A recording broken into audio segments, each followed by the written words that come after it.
Há dores que não fazem barulho. Elas não gritam, não quebram nada por fora, mas silenciosamente racham o coração por dentro. É o tipo de dor que chega quando alguém que você amava simplesmente se cala, quando o olhar de quem antes te via com ternura se torna ausente, quando o outro vai embora e leva consigo uma parte da sua certeza sobre o mundo. A rejeição tem esse poder invisível. Ela não corta o corpo, mas corta a alma. E por mais que o tempo passe, há dias em que o silêncio do outro ainda ecoa mais alto do que qualquer palavra. Talvez você conheça esse tipo de vazio. Aquela sensação de ter sido deixado no meio do caminho, sem explicação, sem despedida, sem sentido. A mente tenta decifrar o que aconteceu, busca lógica em algo que foi apenas ausência, tenta encontrar uma resposta onde o outro escolheu o silêncio. É nesse momento que o sofrimento se mistura ao desejo de controle. Você quer entender, quer resolver, quer fechar o ciclo, mas o ciclo não se fecha. Porque o que falta não é uma resposta externa, e sim uma aceitação interna. Há uma diferença profunda entre sofrer por amor e sofrer por apego. O sofrimento por amor é humano, terno, inevitável. O sofrimento por apego, no entanto, nasce do orgulho ferido, da necessidade de provar que ainda temos importância, que o outro errou em nos perder. É esse segundo tipo de dor que nos aprisiona, porque ele não nasce do coração, nasce do ego que não aceita perder o controle. O Salmo 46, versículo 10 diz: "Aquietai-vos e sabei que eu sou Deus." Essa frase não fala de resignação passiva, ela fala de entrega lúcida. Aquietar-se é reconhecer que o que é da nossa parte deve ser feito com presença, mas o que pertence ao outro deve ser devolvido ao silêncio da vida. É nesse espaço entre o que controlamos e o que não controlamos que nasce a verdadeira serenidade. Epicteto dizia: "O que perturba o homem não são as coisas, mas a opinião que ele tem sobre elas." O que te machuca não é apenas o que aconteceu, mas o significado que sua mente continua atribuindo a isso. Quando você acredita que a rejeição prova sua falta de valor, você entrega sua paz à interpretação de um outro ser humano, um ser tão imperfeito, tão confuso, tão limitado quanto você. Pense no coração como um vaso trincado. Não adianta exigir que aquele que o quebrou venha reconsertá-lo. Ele pode até tentar, mas o conserto verdadeiro não vem de fora. É o oleiro interior, você mesmo, quem o restaura. A restauração começa quando você para de olhar para o que se perdeu e começa a cuidar do que ainda está vivo dentro de você. O propósito deste vídeo é ser um caminho de volta para dentro. Aqui vamos caminhar juntos pela sabedoria dos antigos e pelas lições eternas da alma humana. Vamos aprender com Epicteto, com Sêneca, com os Salmos e com o silêncio. Porque a mágoa, quando é compreendida, se transforma em lucidez. E a rejeição, quando é aceita, se converte em liberdade silenciosa.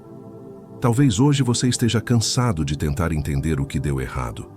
Talvez sinta que perdoar é impossível, que seguir em frente é injusto. Mas aos poucos você vai perceber que não é sobre o outro, é sobre você. A dor que alguém te causou não é o fim da sua história, é o início da sua maturidade emocional. Durante esta jornada, convido você a respirar fundo e se permitir ouvir com o coração. Não é um vídeo para se assistir com pressa, é um vídeo para se sentir. A cada ensinamento, a cada pausa, haverá uma pequena oportunidade de cura, porque o que cura não é o tempo, é o entendimento. Se essa mensagem tocar você de alguma forma, escreva nos comentários.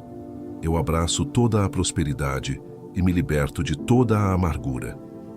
Essas palavras não são apenas uma frase bonita, são uma escolha energética, uma decisão silenciosa de não mais viver preso à dor.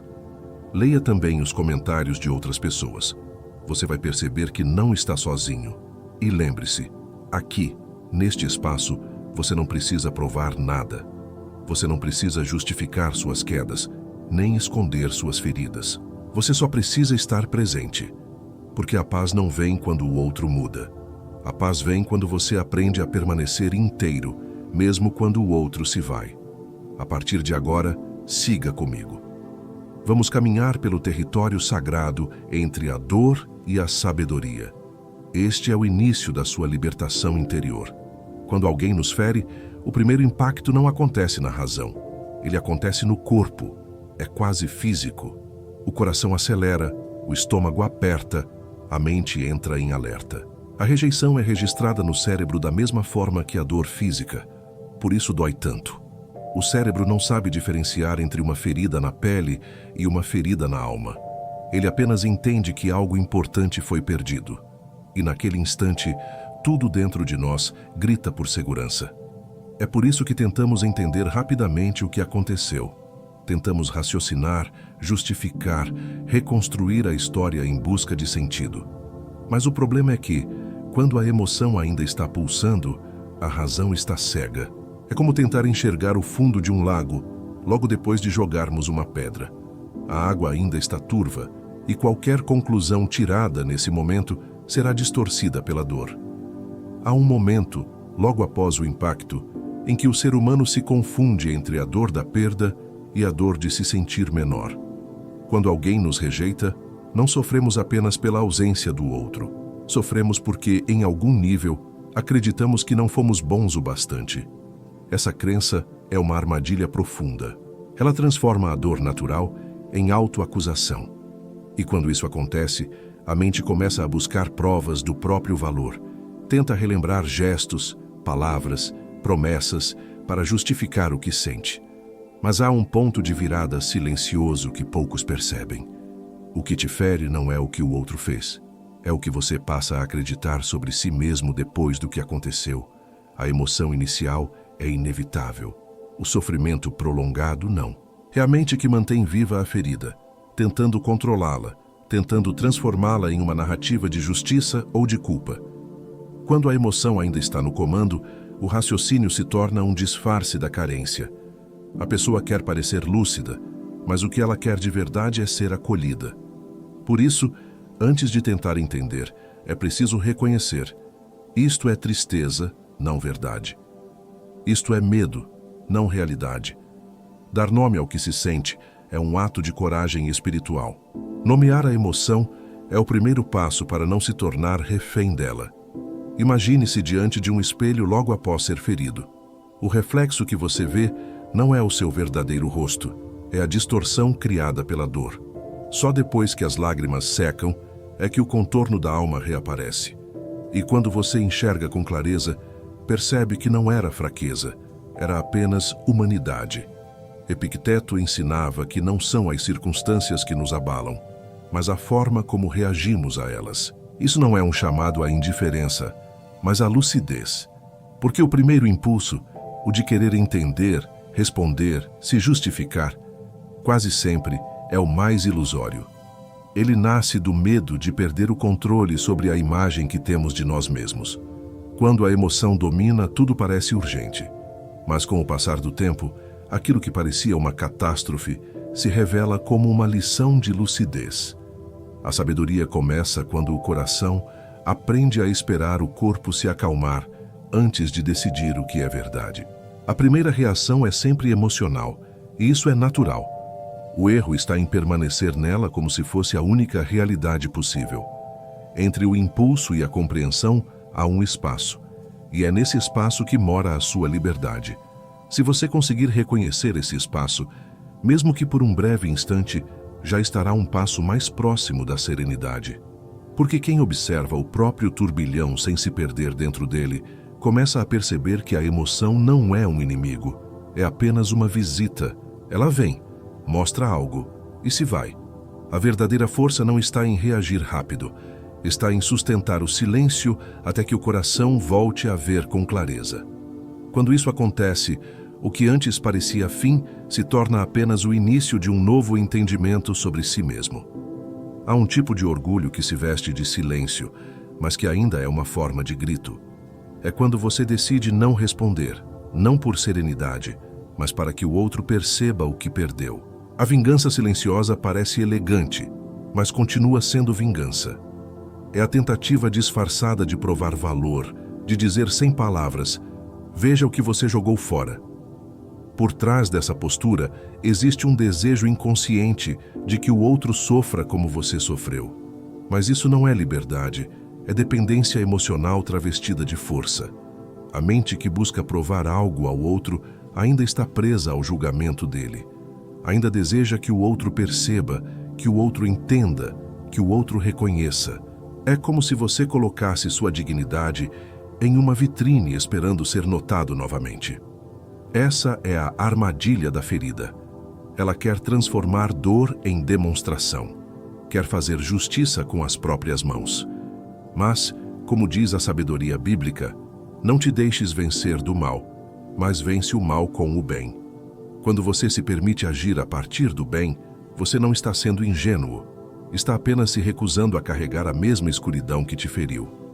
Toda tentativa de humilhar o outro, mesmo que em silêncio, nos prende à narrativa da dor. Você acredita que está se distanciando, mas na verdade está orbitando em torno da mesma ferida. É como tentar fugir de um espelho, carregando a própria imagem. A vingança é um elo invisível que te mantém preso ao passado. Ela alimenta a ferida enquanto você acredita que a está superando. Epicteto dizia que o verdadeiro poder está em governar o próprio impulso. E esse é um poder silencioso, sem testemunhas, sem plateia. É aquele instante em que você poderia responder, mas escolhe o silêncio não por orgulho, mas por paz. Quando você domina o impulso de revidar, você se liberta da necessidade de ter razão. E quem não precisa provar mais nada, alcança uma liberdade que ninguém pode tirar. A vingança silenciosa promete dignidade, mas entrega prisão. O perdão, por outro lado, não é rendição, é soberania sobre si mesmo.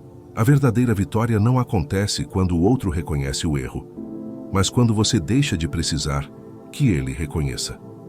Porque a paz não nasce da justiça dos homens, mas da quietude de quem se recusa a continuar lutando uma guerra que já terminou. Uma das maiores ilusões após a rejeição é a de que haverá um dia um acerto de contas, que o outro vai perceber o mal que causou, que o arrependimento virá como forma de equilíbrio universal. Mas a vida não é um tribunal, e o coração humano raramente obedece à lógica da justiça. Buscar reconhecimento da dor é como esperar que a tempestade volte apenas para pedir desculpas pela chuva. Quem te feriu pode nunca compreender o que fez, e isso, por mais duro que pareça, precisa ser aceito para que você siga em paz. Muitos acreditam que precisam ser compreendidos para se curarem, mas, na verdade, o que o coração busca não é justiça, é alívio. A mente quer que o outro veja o que fez, porque ainda existe um desejo de conexão, mesmo que pela dor. Queremos que o outro entenda, porque ainda queremos que o outro olhe. Essa é a armadilha do ego ferido. Confundir cura com testemunho. E quanto mais você espera o reconhecimento do outro, mais a ferida se aprofunda, porque ela continua dependente da consciência alheia. O verdadeiro processo de libertação começa quando você entende que o entendimento do outro não é necessário. A consciência dele não é a sua cura. Quando você exige que alguém desperte para enxergar o que fez, você está exigindo lucidez de quem ainda vive na inconsciência. E isso é uma espera infinita. Há pessoas que passam a vida inteira presas a essa expectativa, alimentando um ressentimento que só existe porque o outro ainda dorme espiritualmente. Em vez de esperar um pedido de perdão, fale consigo mesmo. Diga em voz alta tudo o que gostaria que o outro dissesse. Diga que você merecia mais, que a sua entrega foi verdadeira, que você não merecia ser ferido daquele modo. E depois, escute a própria voz. Porque no fundo, o que você precisava ouvir sempre esteve dentro de você. O consolo que você buscava no outro era, desde o início, um pedido da sua alma por autocompaixão. Quando você cessa essa busca por justiça emocional, descobre uma paz que não depende de ninguém. Você para de implorar reconhecimento e começa a reconhecer a si mesmo. A ferida deixa de ser um clamor por testemunho e se torna uma fonte de sabedoria silenciosa. E nesse instante, o coração entende. O outro não precisa mais entender, porque o seu perdão agora é a sua forma de justiça. Há um tipo de defesa que parece maturidade, mas é apenas cansaço. É quando o coração, esgotado de tanto sentir, decide fingir que não se importa. O desapego forçado é uma forma de fuga disfarçada de sabedoria. Você diz para si mesmo que está bem, que superou, que o que aconteceu já não importa. Mas por dentro, o silêncio ainda dói. Essa indiferença ensaiada é uma armadura que o ego veste para parecer invencível, quando na verdade está tentando sobreviver ao próprio desamparo. Fingir que nada afeta é uma prisão elegante. Você parece livre, mas carrega o peso de ter que sustentar a própria frieza. A mente tenta transformar o sentimento em cálculo, o afeto em raciocínio, o amor em lição. Mas o coração não é um argumento. Quando você reprime o que sente para parecer equilibrado, cria uma distância entre quem você é e quem você tenta ser. E viver nessa distância custa caro. Custa energia, custa presença, custa verdade. Epicteto dizia que nada é mais livre do que aquele que domina a si mesmo. Mas dominar não é reprimir. Dominar é observar com calma o próprio movimento interior. É olhar para a tristeza sem precisar escondê-la, olhar para a raiva sem se deixar conduzir por ela. A serenidade não é frieza, é compreensão. É aceitar que há dias em que o coração ainda dói, e tudo bem. A lucidez não elimina o sentir, apenas o ilumina. Imagine-se como alguém que observa a própria dor de fora, sem julgá-la. Apenas observa, como quem contempla uma onda que sobe e desce na areia. Você percebe que ela vem, cumpre o seu ciclo e depois se dissolve. É assim com a emoção. Quando você não tenta segurá-la, ela não te domina. A indiferença forçada é uma tentativa de impedir que a onda venha, mas o verdadeiro domínio é deixar que ela venha e vá, sem medo. A indiferença genuína não nasce da negação, nasce da clareza. Ela é o resultado de quem já olhou a própria dor até o fim e escolheu não reagir mais a partir dela. O coração sereno não é o que não sente, é o que sente tudo e ainda assim permanece em paz. E essa paz, diferente da frieza, não é um disfarce, é um estado de consciência. É quando você já não precisa provar mais nada, nem para o outro, nem para si mesmo. Existe uma crença perigosa que circula entre aqueles que buscam a paz espiritual. A ideia de que o perdão verdadeiro deve ser imediato. Como se perdoar fosse uma prova de pureza, uma demonstração de iluminação. Mas o perdão não é um comando, é um processo. Ele não acontece no momento em que você decide, mas no instante em que o coração se torna capaz de compreender o que antes só conseguia condenar. E isso leva tempo. Tempo de sentir, de pensar, de silenciar. Perdoar não é esquecer. É parar de alimentar o vínculo com a ferida.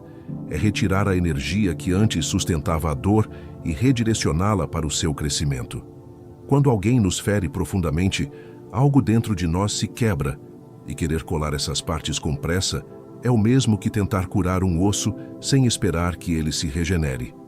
O perdão forçado é uma espécie de culpa disfarçada de espiritualidade. Você diz que perdoou porque quer ser bom, mas por dentro ainda sangra. A história de José no Egito é um símbolo dessa sabedoria. Seus irmãos o traíram, venderam-no e anos depois ele os reencontrou. Mas o perdão de José não foi o esquecimento. Ele não apagou o que aconteceu. Ele apenas compreendeu o propósito maior por trás da dor. Perdoar, naquele contexto, foi reconhecer que o sofrimento o havia transformado em algo mais sábio, mais inteiro, mais próximo de Deus.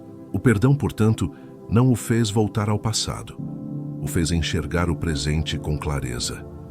A paciência é a forma mais profunda de fé. Quando você se permite atravessar o tempo da dor, sem se apressar em curá-la, está dizendo ao universo: eu confio. Confiar não é esperar passivamente. É permanecer inteiro mesmo quando a ferida ainda está aberta. É não se culpar por ainda doer. A pressa em perdoar é, muitas vezes, uma tentativa de calar a dor, quando o verdadeiro perdão é resultado de tê-la escutado até o fim. O perdão não é o ponto de partida, é o ponto de chegada. E quando ele finalmente acontece, você percebe que não precisou forçar nada. Ele surge naturalmente, como um desabrochar silencioso. E nesse instante, a dor que antes era sombra se torna luz. Não porque o outro mudou, mas porque você escolheu não carregar mais o peso do que não pode ser desfeito. Esse é o perdão maduro, aquele que nasce quando o coração entende que continuar em paz é o maior ato de fé que existe. Há uma armadilha sutil que prende muitas pessoas ao sofrimento: o hábito de revisitar o passado em busca do que poderia ter sido diferente. É o "e se" que ecoa quando o coração ainda não aceitou o fim. E se eu tivesse falado outra coisa? E se eu tivesse esperado mais? E se o outro mudar e voltar? A mente, guiada pela saudade, tenta reconstruir o passado como se ainda pudesse corrigi-lo. Mas o passado não é um texto a ser reescrito. É uma lição a ser compreendida. E cada vez que você retorna mentalmente àquilo que já passou, enfraquece a energia do agora, que é o único lugar onde a cura pode realmente acontecer. A neurociência mostra que a lembrança de algo bom libera dopamina, o mesmo neurotransmissor que o cérebro produz diante do prazer. Por isso a mente tende a revisitar as memórias de amor e conexão como uma forma de alívio. Mas esse alívio é ilusório. Ele não cura, ele apenas anestesia. É como reviver um sonho para fugir da vigília. Enquanto o coração se alimenta da lembrança, a vida real continua parada, suspensa em um tempo que já não existe. Para romper esse ciclo, é preciso fazer o que os antigos chamavam de inventário do real. Olhar com honestidade o que existe de fato hoje. O que permanece, o que ainda é recíproco, o que é apenas lembrança. Quando você separa o que é memória do que é realidade, começa a enxergar a diferença entre o que você amava e o que apenas idealizava. A nostalgia é sedutora porque mostra o passado sem as falhas, sem os silêncios, sem as ausências. Ela pinta o que foi com as cores que o coração gostaria que ainda fossem. A metáfora é simples e profunda. Não se reconstrói o navio no meio do mar da saudade. O marinheiro sábio sabe que, quando o casco se parte, é preciso nadar até a margem e começar de novo. Ficar tentando remendar o que afundou é uma forma de negar a realidade. Da mesma forma, o coração maduro entende que algumas histórias foram feitas para ensinar, não para continuar. Quando você deixa de perguntar "e se?" e começa a perguntar "e agora?", algo muda dentro de você. O foco se desloca do passado para o presente, e o presente se torna o seu porto seguro. O que antes era lembrança se transforma em aprendizado. E é nesse instante que a mente para de sabotar a alma. Porque o verdadeiro fechamento não acontece quando o outro volta, mas quando você para de voltar mentalmente, aonde já não existe mais ninguém te esperando. Grande parte do sofrimento humano nasce da confusão entre o que é amor e o que é apego. O amor é liberdade, o apego é medo. O amor deseja o bem, mesmo que à distância. O apego deseja controle, mesmo que em nome do amor. O coração, quando ainda não amadureceu emocionalmente, acredita que a presença do outro é a sua fonte de paz. E assim nasce a dependência. Você começa a medir o próprio valor pelo retorno que recebe, e não pelo que é em essência. Mas o amor verdadeiro não aprisiona, ele liberta. Quando há apego, o vínculo se transforma em vigilância. Você observa o outro o tempo todo, interpreta sinais, cria suposições, tenta antecipar reações. O medo de perder domina, e quanto mais medo existe, menos espaço sobra para o amor respirar. É por isso que João escreveu: o perfeito amor lança fora o medo. O medo é a sombra do apego, e enquanto ele existir, o coração vive em tensão, tentando manter o controle sobre algo que nunca foi seu. Amar é permitir que o outro exista fora da sua vontade. É confiar na própria inteireza, mesmo quando o outro escolhe seguir outro caminho. Já o apego é a tentativa de fundir duas almas em uma só, acreditando que isso é união. Mas o que é fundido perde a forma, e o que perde a forma deixa de ser inteiro. Por isso, o amor maduro é aquele que se mantém completo, mesmo quando o outro parte. Ele não pede, não exige, não implora. Ele simplesmente reconhece que o amor é um estado de ser, não um contrato emocional. Há um exercício interno que revela essa diferença. Pergunte a si mesmo se o que sente é desejo de compartilhar ou medo de perder. Se for medo, é apego. Se for desejo de compartilhar a própria paz, é amor. O apego pede garantias. O amor apenas oferece presença. O apego quer ser visto. O amor quer ver. O apego busca resposta. O amor é a própria resposta. Quando o coração entende essa distinção, ele se torna mais leve. As relações deixam de ser campos de batalha e se tornam espaços de crescimento. Porque quem aprende a amar sem se prender, experimenta a forma mais pura de liberdade que existe, a de permanecer inteiro, mesmo diante da ausência. Nesse ponto, o amor deixa de ser uma carência e se torna uma força. E é essa força que transforma o que antes era dor em serenidade e o que antes era dependência em sabedoria. Toda rejeição tem um eco mais profundo do que a perda em si. O que realmente dói não é apenas o afastamento do outro, mas o espelho que ele se torna. Quando alguém te rejeita, o reflexo que surge revela não o valor que você perdeu, mas aquilo que você ainda não aprendeu a reconhecer em si mesmo. A dor é um espelho que mostra as carências que estavam escondidas sob a superfície das emoções. E é por isso que a rejeição, quando observada com sabedoria, pode se transformar em uma professora silenciosa. Há um mecanismo invisível no cérebro que ativa o mesmo circuito do vício quando você é rejeitado. A dopamina, que antes era estimulada pela presença e aprovação do outro, de repente é retirada, e o corpo entra em abstinência emocional. É por isso que a mente insiste em pensar, relembrar, revisitar. Não é saudade do outro, é abstinência da sensação de ser querido. Essa compreensão é libertadora, porque te mostra que o sofrimento não é um castigo. É um processo neurológico que pode ser educado pela consciência. Quando você se pergunta por que comigo, o foco continua voltado para o outro. Mas quando muda a pergunta para o que isso está me mostrando sobre mim, o eixo se desloca do ressentimento para o autoconhecimento. A rejeição se torna um mapa para suas áreas mais frágeis. Ela aponta onde a sua autoestima ainda depende de reconhecimento externo, onde o seu amor próprio ainda é condicional, onde a sua força ainda se disfarça de carência.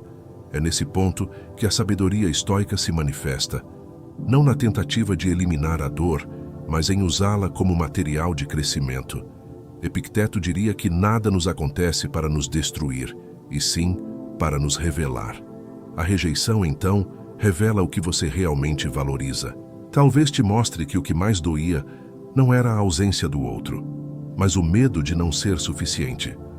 Talvez te mostre que a sua generosidade estava misturada com a necessidade de aprovação. E quando você enxerga isso com calma, sem julgamento, a dor se torna luz.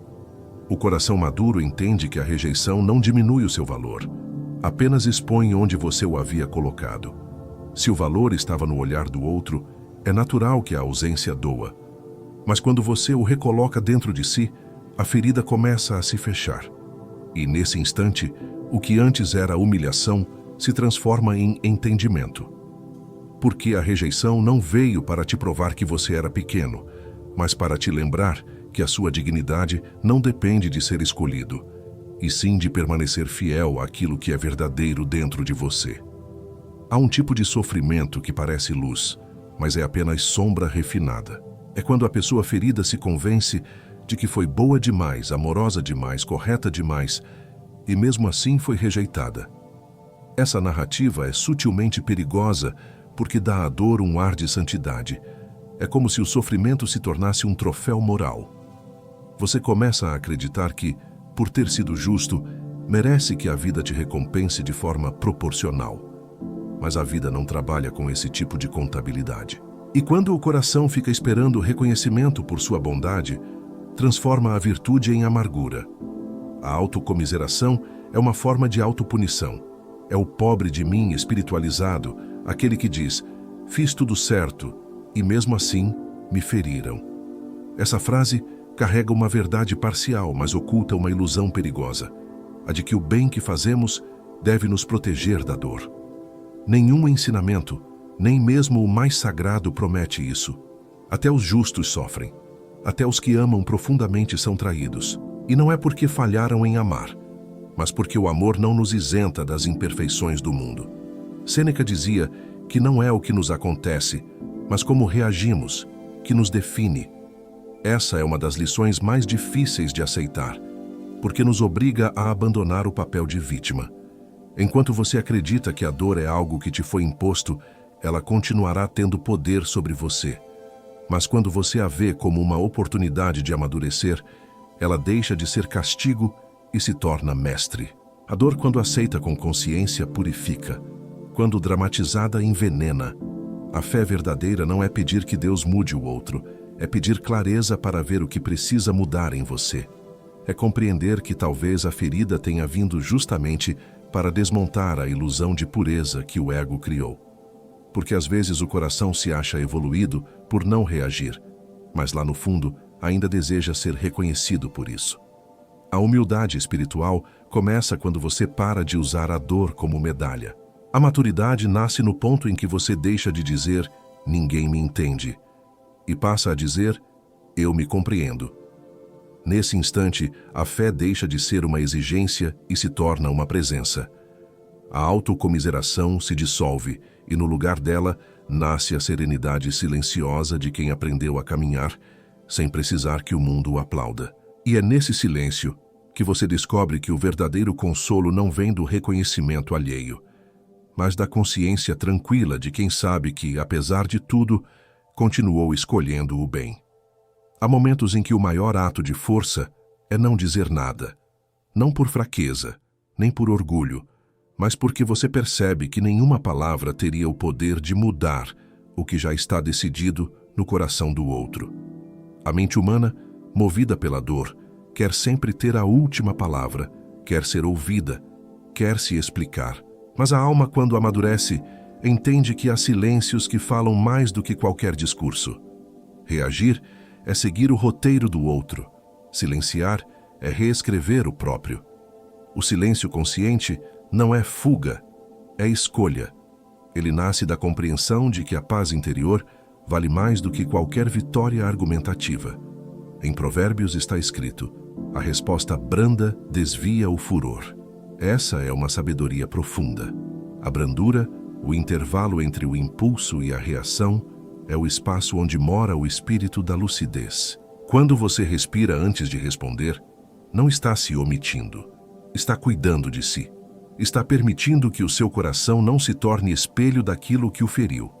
A neurociência mostra que, quando resistimos ao impulso de reagir, o córtex pré-frontal, a região da mente responsável pela razão e pela empatia, assume o controle. É nesse instante que a consciência se sobrepõe ao instinto. A pausa silenciosa é, portanto, um ato de domínio emocional, um exercício espiritual em forma de autocontrole.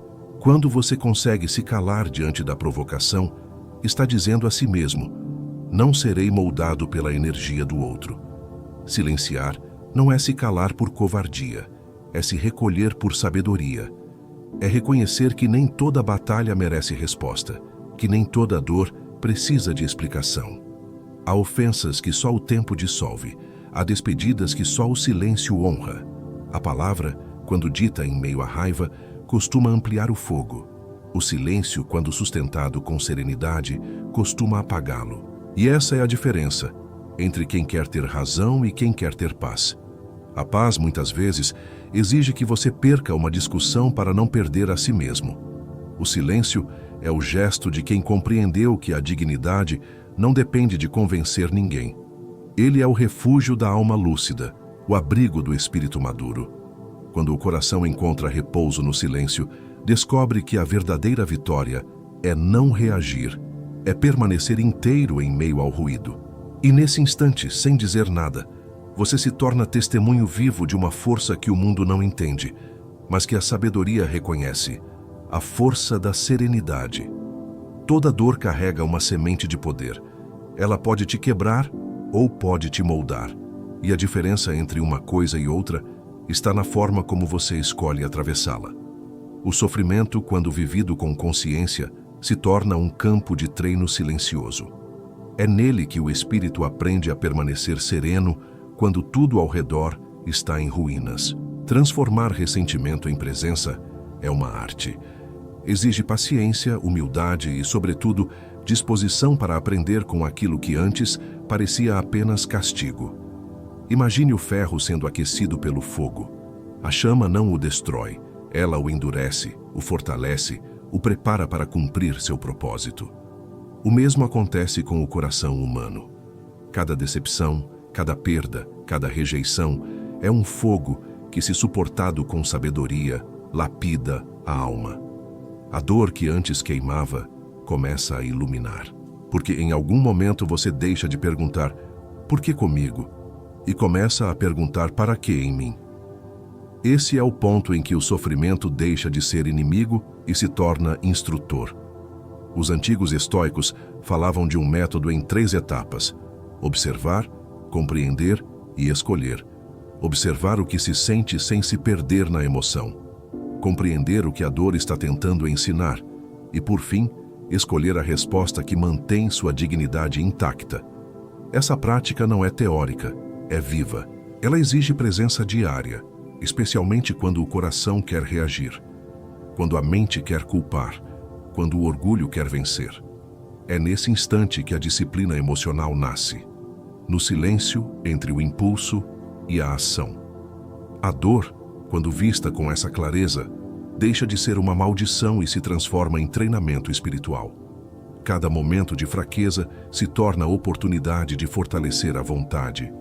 Cada lembrança amarga se torna convite ao perdão. Cada injustiça se transforma em lição de humildade.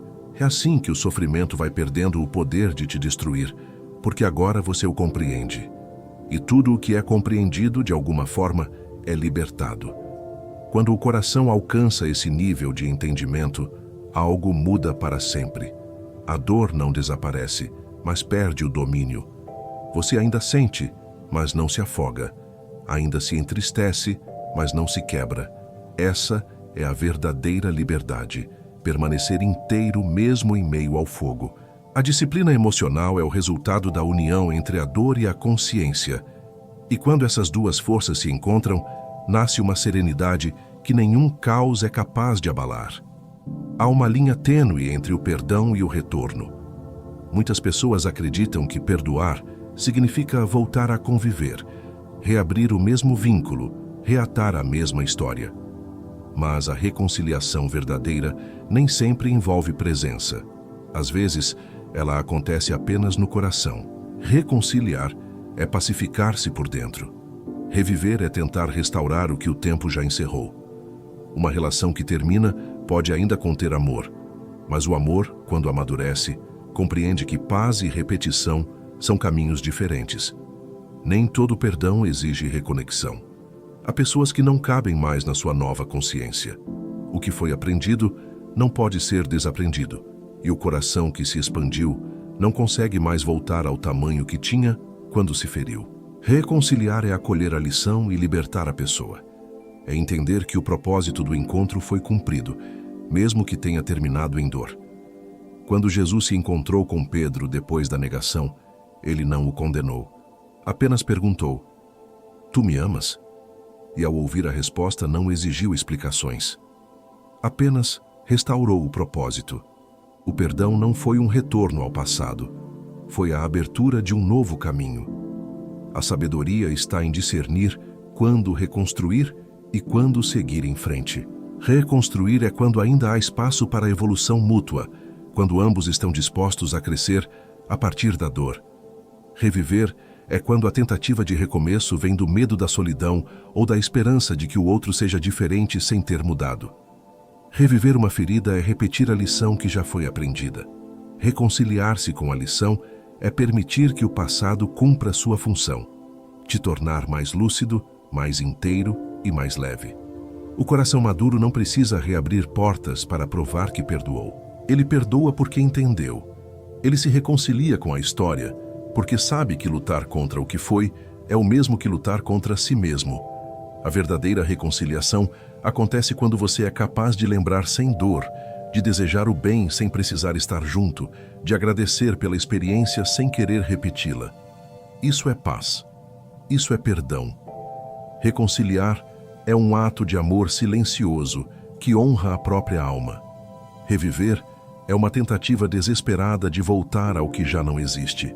Quando o coração percebe essa diferença, ele escolhe a serenidade em vez da repetição. E é nessa escolha que nasce uma liberdade profunda, a de amar sem se aprisionar, a de compreender sem se submeter, a de seguir em frente sem deixar de abençoar o que ficou para trás. Há um momento em que a busca por explicações cessa e o coração simplesmente compreende. Não há mais necessidade de provar nada, nem de se justificar, nem de convencer. É nesse ponto que a serenidade deixa de ser uma meta e se torna uma presença. Ela passa a habitar o olhar, o gesto, o modo de estar no mundo. A maturidade espiritual não grita, não se defende, não se exibe. Ela se manifesta em silêncio, como uma luz que não precisa dizer que brilha. O verdadeiro estoico não se vinga, não se impõe, não compete. Ele transcende. E essa transcendência não é arrogância, é humildade em sua forma mais alta. É a consciência de que cada pessoa age de acordo com o grau de entendimento que tem. Quando você compreende isso, a raiva se dissolve. Você percebe que não há inimigos, apenas consciências em diferentes estágios de despertar. E nesse ponto, a paz interior se torna o seu testemunho. A Bíblia diz: "Bem-aventurados os pacificadores, porque serão chamados filhos de Deus." A serenidade, então, é uma forma de oração silenciosa. É quando a sua vida se torna um exemplo daquilo que a alma aprendeu. Você não precisa mais explicar o que sente ou justificar o que escolheu. Sua calma é a mensagem, sua quietude é o altar. Quando você permanece em paz mesmo diante da injustiça, o mundo percebe que existe algo dentro de você que não é deste mundo. A serenidade não é ausência de emoção, é presença de sabedoria. É o estado daquele que já não depende do comportamento alheio para permanecer em equilíbrio. Quem encontrou essa paz interior sabe que a raiva e o ressentimento são luxos caros demais para quem deseja viver em leveza. E por isso, mesmo quando tudo ao redor tenta provocá-lo, ele escolhe permanecer centrado, respirando fundo, confiando na ordem invisível que governa a vida. O silêncio de quem se curou fala mais alto que qualquer explicação. Ele inspira, transforma, desperta.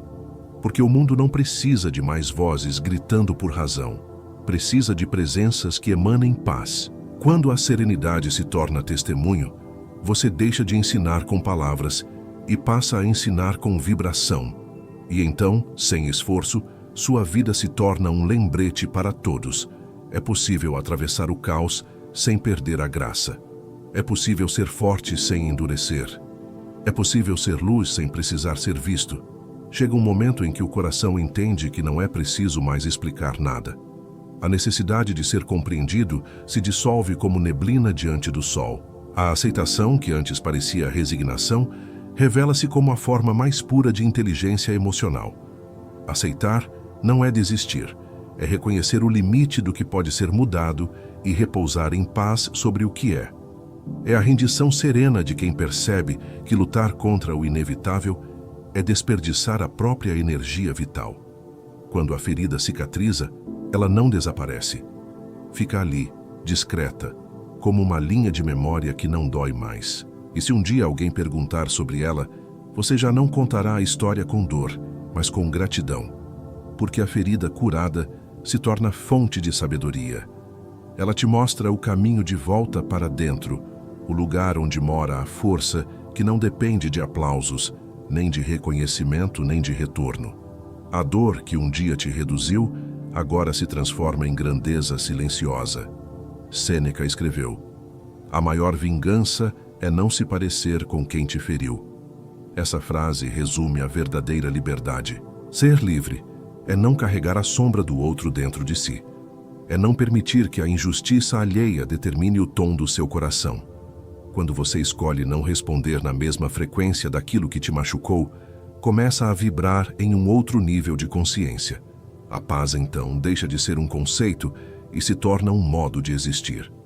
O Salmo 34, versículo 18, diz: O Senhor está perto dos que têm o coração quebrantado. Essa proximidade divina não é algo distante ou místico. É uma presença interior que surge quando você finalmente se entrega. O quebrantamento é o momento em que o ego se desfaz e a alma desperta. É quando você entende que a vulnerabilidade não te enfraquece, mas te torna mais verdadeiro, mais humano, mais próximo da própria essência. E assim, o vaso trincado é restaurado. O oleiro interior trabalha em silêncio, refazendo cada parte, dando nova forma, novo brilho, nova resistência. O que antes era ferida agora é arte. O que antes era dor agora é sabedoria. E você que um dia se sentiu rejeitado e perdido, torna-se um testemunho vivo da serenidade. A liberdade começa quando você já não precisa ser compreendido, porque finalmente se compreende. E nesse instante tudo o que antes era peso se transforma em paz. Se este vídeo ressoou dentro de você, permita que o silêncio o acompanhe um pouco mais. Leia os comentários. Encontre ecos de outras almas que também caminham nesse processo. E, se desejar, escreva nos comentários: Eu abraço toda a prosperidade e me liberto de toda a amargura. Que essa frase se torne um selo de libertação. E lembre-se, a verdadeira riqueza é a paz de quem aprendeu a permanecer inteiro, mesmo quando o mundo ao redor desmorona. Essa é a riqueza que o tempo não rouba e que o espírito nunca mais perde.